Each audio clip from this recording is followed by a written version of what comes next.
Donald Trump is panicking as Iran has instantly rejected Donald Trump's proposal to end the war, which Iran sees as a surrender. Donald Trump has been desperately trying to reach out to Iran through intermediaries in the Middle East, like Egypt and like Pakistan, and Iran says, first and foremost, we will not have any negotiations with Jared Kushner or Steve Witkoff. Iran refers to them as the, quote, backstabbing negotiators, and they refuse to even speak with them anymore. In addition, Iran says that anything essentially short of a surrender by the United States would be unacceptable at this point. And Iran has stated that if Donald Trump wants to negotiate with Iran about a resolution, that Donald Trump and the Trump regime would have to agree to the following terms. Let's take a look at what those terms are. Iran says that the following terms must be met. Number one, the closure of all U.S. bases in the Gulf region. Number two, a new Strait of Hormuz framework that would allow Iran to collect fees from ships that transit the waterway, as Egypt now does with the Suez Canal.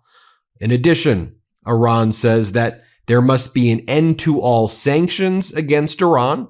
There must be an end to Israeli operations against Lebanese Hezbollah. There can be no discussions on Iran's ballistic missiles.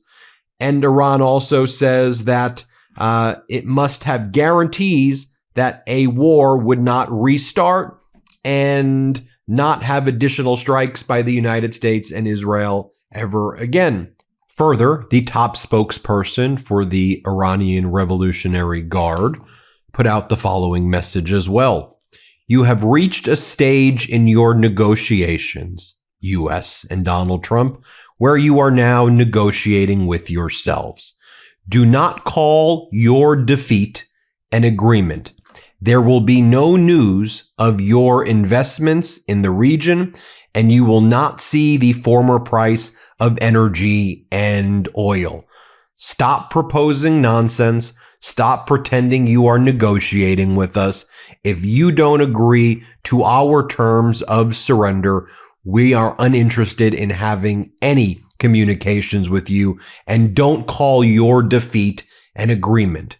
Meanwhile, Donald Trump and his regime were proposing a 30-day ceasefire and a 15-point plan, which Iran says, well, it seems like all you're offering us is for you and Israel to be able to use a ceasefire in order to build back up your munitions to then further attack us during the ceasefire.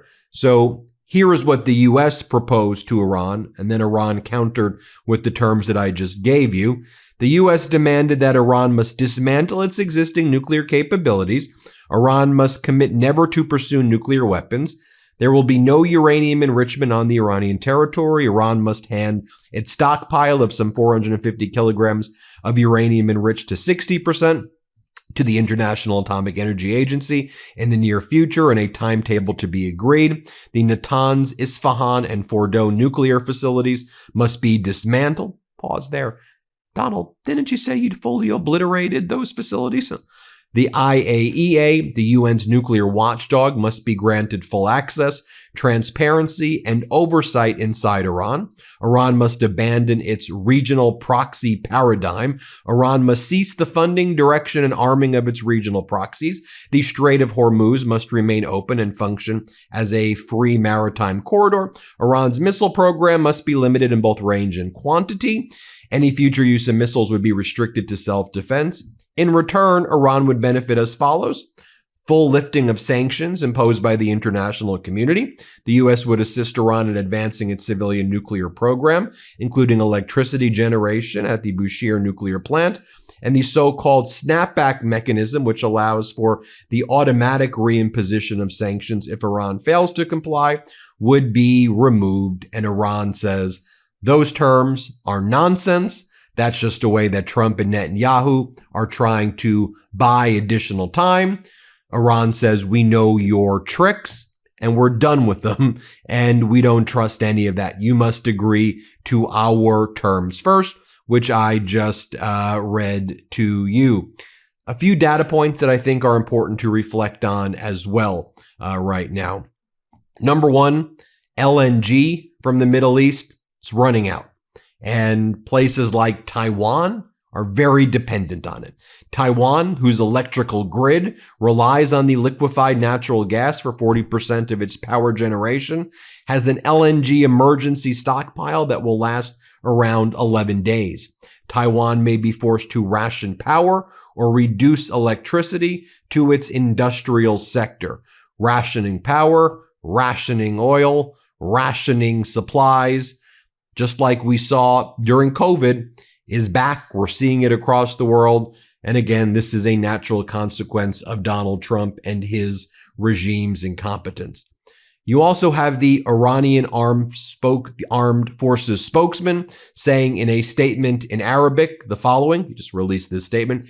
Dear Muslim brothers, we do not need a country that is thousands of kilometers away to ensure our region's security, nor do we need a country that views Islamic countries as cash cows. What good has America and its bases in the region brought you? The spokesman added, we must learn from the mistakes of the past and the lack of supportive force which caused the Arabs' defeat in the 1967 and 1973 wars. We must unite to ensure our security and establish a comprehensive defense union. On the other hand, American media leaked that Iran is expressing a preference for negotiating with J.D. Vance, although Iran isn't confirming that at all, and that seems to be coming from just the United States. Now, I will show you what Iran is releasing because, folks, things are escalating. You have U.S. troops pushing forward, as I mentioned in other videos, 86th Airborne Division, elite paratrooper units, and others from the 82nd Airborne Division who are heading to the Middle East. You have the Marine Expeditionary Unit aboard the USS Tripoli, which will arrive in the Middle East on Friday for a potential ground invasion of the Karg Island in the northern Persian Gulf. That's where a lot of the oil reserves and oil is generated in Iran, right there on the Karg Island. So we believe there may be a ground invasion coming up there. So escalation there by the U.S. and Israel. On the other hand, Iran responding as well with Iranian-backed militias carrying out successful FPV, first-person view, drone strikes on Camp Victory in Iraq, successfully hitting multiple targets. And Iran is releasing this footage. You'll see over here one of the FPV attack munitions hitting a parked UH-60 Black Hawk. You see it right there. Here you'll take a look at a strike on an operating AN/MPQ-64 Sentinel radar. Just watch as you'll see these FPV drones, these first-person viewing drones right here, traveling around basically with impunity, not being shot down. They use these swarm techniques, though, where they put a lot of these drones in different directions all at once. So you put a dozen or several dozen drones all over the place with decoys as well. And then you maneuver the ones that are armed, and most of them are armed, but you maneuver them towards whether it's the Black Hawk, whether it's towards the radar. And I mean, you just see in these videos that it's been relatively easy for Iran to strike these targets. And Iran sending a message. We can do this at any time if we want to. So you remember yesterday, I've covered this on a lot of videos. I don't think I need to play it again I don't think I need to play it again, where Donald Trump held that bizarre press conference in the Oval Office where he said, Iran gave me a gift. We got this beautiful gift from Iran. What a lovely gift that they sent us. And it was such a great present. And Iran responded through their state regime media called MER, and that's their state regime media. And it's the Iranian regime saying, we're sending you the gift, Donald. Here's the gift that we're sending you, the big, beautiful gift. And it's a ballistic missile. And it's actually a ground-to-ground missile strike that Iran alleges hit the U.S. base in Erbil in Iraq. This is the gift we sent Trump, is what they said. Here, let's play this clip right here.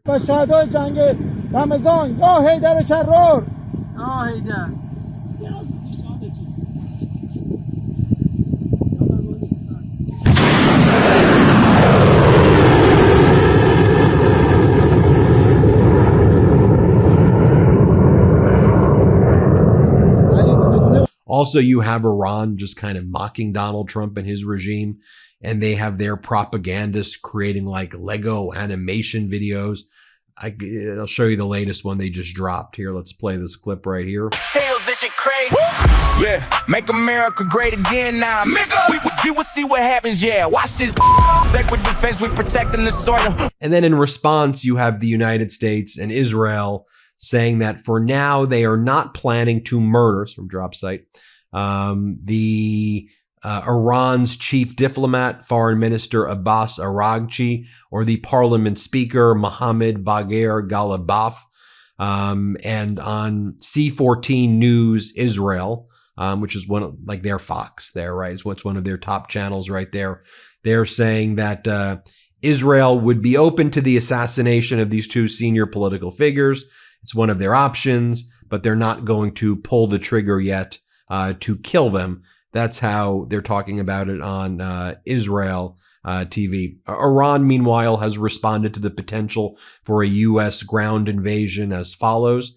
For years, we have been waiting for the American entry. We just have one message for the American soldiers. Come closer, come closer. This, as I mentioned before, the Pentagon has deployed 5,000 additional Marines and thousands of other soldiers from the 82nd and others who are heading to the Middle East. Worth talking about what's going on in Lebanon right now. Israeli attacks have killed over 1,072 people and wounded about 2,966 people since March 2nd. This is according to the Lebanese Health Ministry, saying Tuesday. This says Israel is having this essentially this ground invasion into Lebanon. We've seen Beirut basically reduced to rubble the last 24 hours, 33 killed, 90 wounded from what we can see in the photos and visuals, mostly women and children. And so we'll keep you posted every step of the way throughout the day on the MeidasTouch. I'll just share this with you as well. So yesterday, as Donald Trump talks about a month-long ceasefire with Iran, which Iran's like, we're not going to do, that drops the oil prices at one point yesterday down to $86.50 per barrel. The market manipulation is so flagrant and so obvious. Trump will make up. I mean, the whole week so far has been Trump market manipulation, right? It starts Monday morning. Donald Trump lies. He says we have a peace deal with Iran in principle. And so the markets were going to crash, and then they temporarily rebounded on that news. Then Donald Trump yesterday says, oh, actually, we want a 30-day ceasefire. We're having productive conversations, right? The markets rebound. Iran's like, we're not doing any of this. What are you talking about? And Iran's whole view is that Trump and Netanyahu are doing this as a trick, that this is to buy time for a ground invasion. We can't have serious negotiations because the last time we negotiated, we were invaded. You know, the war started when we thought we had a deal in principle. So now you want us to negotiate, to buy time. You want a ceasefire to rebuild your munitions and to, you're running low on munitions and interceptors. So you want time. Why would we give you time is what Iran's saying. Iran's like, we're not dumb. We know why you want to do this. And Donald Trump's out there like, they gave me a gift. They gave me a present.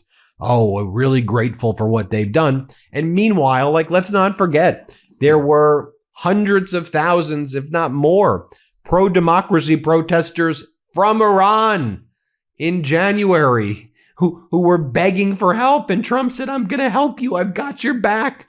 And then Trump didn't have their back. He didn't even have troops anywhere near to help them. And they were massacred by the thousands and thousands. And now as Donald Trump talks about doing partnerships with the Ayatollah and working with the Ayatollah, if there are these large pro-democracy contingencies in Iran, why would they rise up if they know that you're going to throw them under the bus and get them massacred while you're out there talking about Iran giving you gifts and Iran's responding by mocking you, sending their first-person viewing drones right into Camp Victory and showing how easy they can destroy American military, and then sending these ground-to-ground missiles that are saying, here's your gift, Donald. I mean, this is truly a humiliation ritual for the United States of America. It's like the most humiliating moment in the history of our country right now. I don't know how else you can see it.